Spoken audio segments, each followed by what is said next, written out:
Hello दोस्तों, love is life channel में आप लोगों का स्वागत है। आज की कहानी है जब पति ने किया पत्नी को जिस्म बेचने पर मजबूर। तो चलिए कहानी स्टार्ट करते हैं। काजल जब भी अपने पति राज के बारे में सोचती थी, उसका मन कसेला हो उठता था। उसने तो सुना था कि पति अपनी पत्नी की इज्जत का रखवाला होता है, पर उसने तो पैसों के लिए उसकी इज्जत को ही दांव पर लगा दिया था। उसे भी इस रास्ते पर चलने को मजबूर कर दिया था। 6 महीने पहले जब रश्मि की शादी राज से हुई थी, तो वह मन में हजारों सपने लेकर अपने पति के घर आई। शुरुआती दिनों में उसके सपने पूरे होते ही दिखे थे। उसके ससुराल वालों के खाते पीते लोग थे और वहां कोई कमी नहीं थी। गरीबी में पली बड़ी रश्मि के लिए इतना होना बहुत था। उसे लगा था कि ससुराल आकर उसकी जिंदगी बदल जाएगी। उसकी गरीबी हमेशा के लिए पीछे छूट गई है, पर बीतते दिनों के साथ उसका यह रश्मि टूटने लगा था। रश्मि के मायके की जिंदगी गरीबी और तंगहाली से भरी जरूर थी, पर वहां उसकी इज्जत थी। जैसे ही वह 20 साल की हुई थी, उसके माँ बाप उसकी इज्जत के प्रति कुछ ज्यादा ही सचेत हो उठे थे। शादी के शुरू के दिनों में राज का बर्ताव रश्मि के प्रति अच्छा था। उसके सास ससुर भी उसका ख्याल रखते थे, पर आगे चलकर राज का बर्ताव रश्मि के प्रति कठोर होता चला गया। राज कपड़े का कारोबार करता था। उसे अपने कारोबार में 50,000 रुपए का घाटा हुआ। उसे महाजन का उधार चुकाने के लिए अपने एक दोस्त से 50,000 रुपए का कर्ज लेना पड़ा। विनय नाम का ये दोस्त जब राज से अपने पैसे मांगने लगा, तो उसके हाथ पैर फूलने लगे। उसे समझ में नहीं आ रहा था कि वह इतने रुपए कहाँ से लाए ताकि अपने दोस्त के कर्ज से छुटकारा पा सके। उसने इस बारे में गहराई से सोचा और तब उसे लगा कि उसकी पत्नी ही उसे इस कर्ज से छुटकारा दिला सकती है। अपनी इस सोच के तहत राज ने रश्मि से बात की और उससे कहा कि वह अपने माँ बाप से 50,000 रुपए मांग लाए, पर जहाँ 2 वक्त की रोटी का जुगाड़ ही मुश्किल से हो पाता हो, वहां इतने पैसों का इंतजाम कहाँ से हो पाता। ठीक है, राज उदास लहजे में बोला, पर मेरे पास एक और तरीका है। रश्मि मुस्कुराते हुए बोली, मेरे पास रूप और जवानी की दौलत तो है, मैं इसी का इस्तेमाल करके पैसों का इंतजाम करूंगी। क्या बकवास कर रही हो तुम? राज तेज आवाज में बोला। मैं बकवास नहीं बल्कि सच कह रही हूँ। नहीं, तुम ऐसा नहीं कर सकती। आखिरकार मैं तुम्हारा पति हूँ और कोई पति अपनी पत्नी की इज्जत का सौदा नहीं कर सकता। पर मैं कर सकती हूँ, रश्मि कुटिल आवाज में बोली, क्योंकि पैसा पहले है और पति बाद में। उनकी स्कीम के अनुसार रात के तकरीबन 10 बजे राज लौटा, तो उसके साथ उसका वह दोस्त विनय भी था जिससे उसने कर्ज लिया था। राज अपने दोस्त विनय को लेकर अपने बेडरूम में आ गया। उसने रश्मि से कहा कि वह उसके और उसके दोस्त के लिए खाने पीने का इंतजाम करे। आधे घंटे बाद जब रश्मि उनका खाना लेकर बेडरूम में पहुंची, तो दोनों शराब की बोतल खोले बैठे थे। रश्मि खाना लगाकर एक और खड़ी हो गई। शराब पीने के साथ साथ वे दोनों खाना खाने लगे। खाना खाते समय विनय रह रहकर रश्मि को बड़ी कामुक निगाहों से देखने लगता था।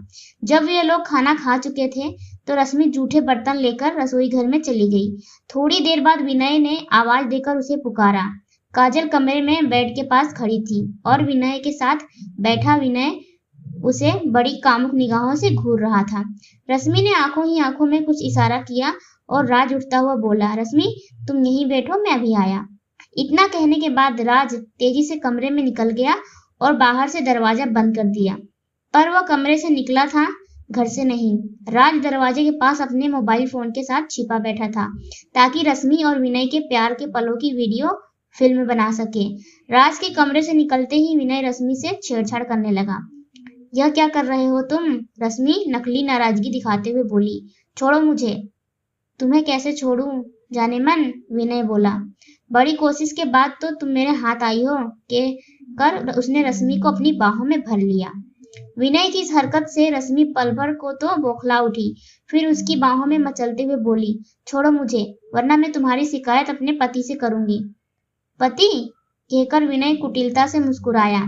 तुम्हारा पति भला मेरा क्या बिगाड़ लेगा? वह तो गले तक मेरे कर्ज में डूबा हुआ है।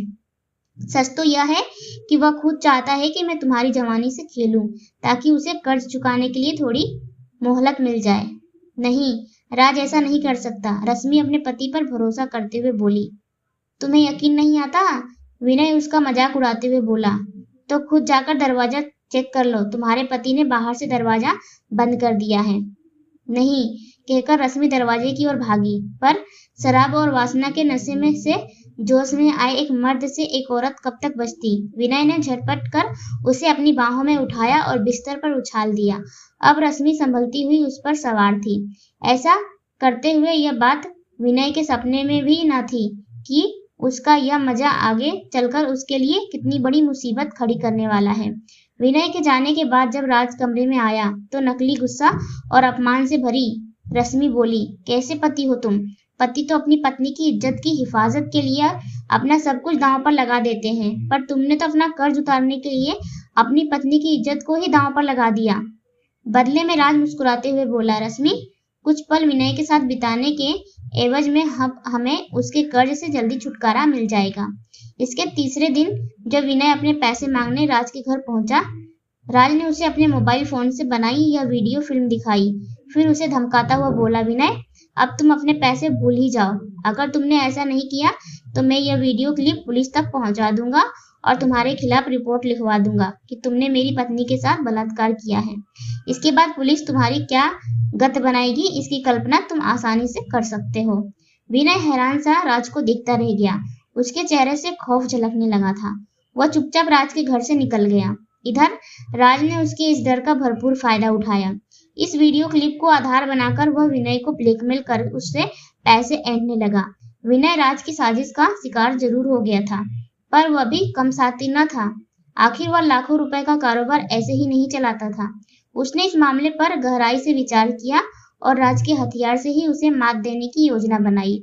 अपनी योजना के तहत जब अगली बार राज उससे पैसे वसूलने आया तो विनय बोला, राज, तुम कब तक मुझे यूं ही ब्लैकमेल करते रहोगे? आखिरकार तुम मेरे दोस्त हो, कम से कम इस बात का तो लिहाज करो। मैं पैसे के अलावा और किसी का दोस्त नहीं। अगर मैं पैसे कमाने का इससे भी बड़ा जरिया तुम्हें बता दूं तो क्या तुम मेरा पीछा छोड़ दोगे? क्या मतलब?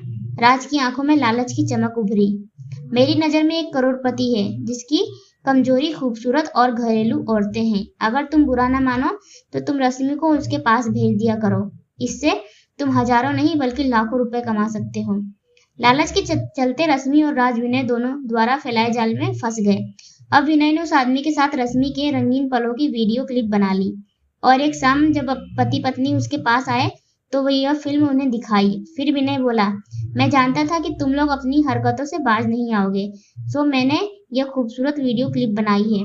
अब अगर तुमने भूलकर भी मेरे घर का रुख किया तो इस वीडियो फिल्म के जरिए मैं यह साबित कर दूंगा कि तुम्हारी पत्नी देहधंधा करती है और इसकी आड़ में लोगों को ब्लैकमेल करती है। तुम इसमें उसकी मदद करते हो। तुम न सिर्फ उसके दलाल हो बल्कि एक ब्लैकमेलर भी हो। यह सुनकर पति पत्नी के मुंह से बोल न फूटे। वे हैरान होकर विनय को देखते रहे, फिर अपना लटकाया हुआ मुंह लेकर घर से निकल गए। दोस्तों, कहानी कैसी लगी हम आपको कमेंट करके हमें जरूर बताइएगा। अच्छी लगी हो तो लाइक करिए, चैनल को सब्सक्राइब करिए। मिलते हैं एक और नई कहानी के साथ, तब तक के लिए धन्यवाद।